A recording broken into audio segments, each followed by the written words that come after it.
जब तक हम जाति धर्म से लिंग से इन चीजों में बटे रहेंगे तो लोकतंत्र की अवधारणा तो छोड़िए, आप लोकतंत्र में जिंदा भी नहीं रह सकते।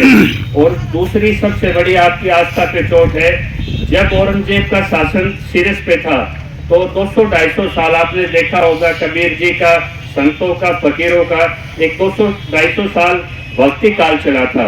ये देश भक्ति में लीन रहने वाला देश है। जब राष्ट्र भक्ति का रिवाड़ी से माननीय प्रधानमंत्री ने रैली से भूतपूर्व सैनिकों को किया और 7 किलोमीटर अंदर चाइना आ गया, जब अभिनंदन को पाकिस्तान की एक असेंबली में मेजोरिटी के साथ एक प्रस्ताव पास करके रिहा किया गया, वो फेल हो गया सिस्टम, तो तब कहीं ये मंदिर की भक्ति चली। तो भक्ति की भूख आपको पिलाई जाएगी, सबसे खतरनाक डोज है वो आपको धर्म की डोज पिलाई जाएगी। यदि आप धर्म से, जाति से, लिंग आधार से ऊपर यदि उठ गए और तभी आप अपने अधिकारों को देख पाएंगे। और एक सबसे बड़ा जो हमें नुकसान होता है, जब एक वर्ग कोई लड़ाई लड़ता है, जब किसान बॉर्डर पे बैठे थे कर्मचारी शांत थे, जब कर्मचारी लड़ रहे थे तब जो अग्निवीर के 64 बच्चों ने आत्महत्या की तब और वर्ग शांत था।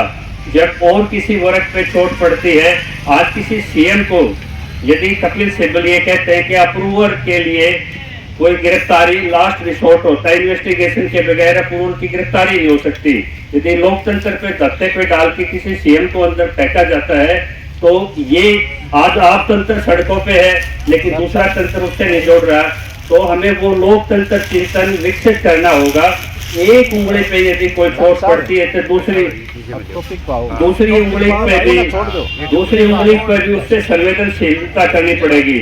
और मैं चीज बड़े निश्चित तौर पे कहता हूँ, जैसे कि भाई अभीश्वर सिंह दहिया बोल रहे थे, हम सब लड़ने वाले वर्ग हैं। यहाँ पे इस पंडाल में कोई भी ऐसा व्यक्ति नहीं जिसने आंदोलन में अपना योगदान न दिया। कोई किसी विचारधारा से आता है, कोई किसी विचारधारा से। यदि सुनने का सामर्थ्य नहीं हमने और यदि हम उसका मंथन नहीं कर सकते, आप शब्दों को नहीं रोक सकते। आप किसी ईश्वर दहिया को यहाँ पे रोकेंगे, वो किसी और मंच से बोलेंगे। आप मेरे शब्द अपने मुंह में डालना चाहेंगे, मैं किसी और मंच का और उसको बड़े मंच का प्रयोग करूंगा। तो ये जो अभिव्यक्ति है, यदि अभिव्यक्ति का हम यहीं पे सम्मान नहीं कर सकते तो हम काहे की फिर स्वतंत्रता की बात करते हैं। किसी बात को पहले सुनिए, मंथिए।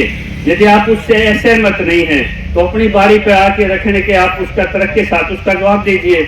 यदि आपके पास उसका जवाब नहीं है, उसको गलत साबित करने के पीछे आपके पास कोई तर्क नहीं है, तो कृपया किसी भी सभ्य मंच पे इस तरह की टोका टाकी ना करें, क्योंकि अभिव्यक्ति, चिंतन और उसके बाद विचार और उसको सामूहिक रूप से क्रियावर्ण, यही तो जीवन की एक पद्धति है।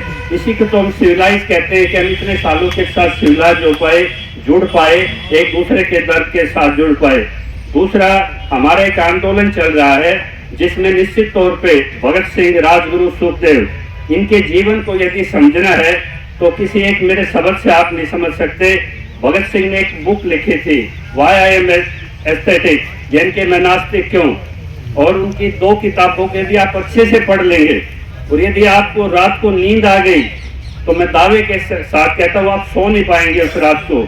आपके अंदर एक जो अंदर आंदोलन चलेगा तो आपको एक बार फिर से ये जांचना पड़ेगा कि क्यों भगत सिंह आध्यात्मिक होते हुए भी ये कहता है कि मैं नास्तिक क्यों हूँ। क्योंकि ये जो समाज है, जब totality of the over population हम देखते हैं, वो भी प्रकृति में एक भगवान का रूप है और उस रूप के हम वही जिम्मेदार हैं।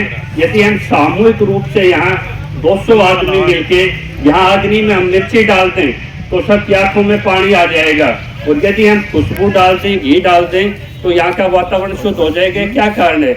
जब भी हम कोई सामूहिक बिहेवियर करते हैं तो उसके सामूहिक इम्पैक्ट पड़ते हैं। तो हम उस सिविलाइज स्टेज पे हैं कि हमें एक मंच पे, एक विचार पे भी जुड़ना है। और रही हमारे आंदोलन की बात, अब हर जगह आचार संहिता लग रही है।